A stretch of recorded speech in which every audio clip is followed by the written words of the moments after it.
Hello viewers, welcome to Happy Streamers. In this video, I will show you how to reply on Instagram message. It is a very easy process. Let's see how to do that. First go to Instagram apps from your phone. Now click the icon on the top right corner.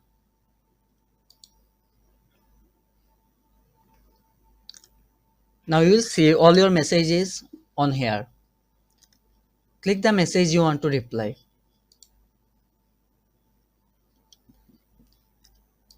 Now you can normally reply by typing any message.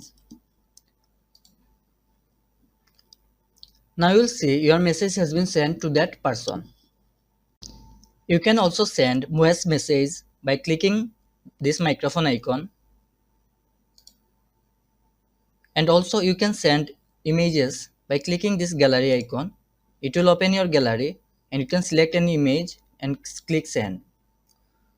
The last one is sticker. You can send sticker by clicking sticker. There are a lot of sticker you can send. Just click any sticker and it will send automatically. If you find this video useful, please hit like and leave a comment. If you want to get more videos like this, please subscribe and hit the bell button. Thank you.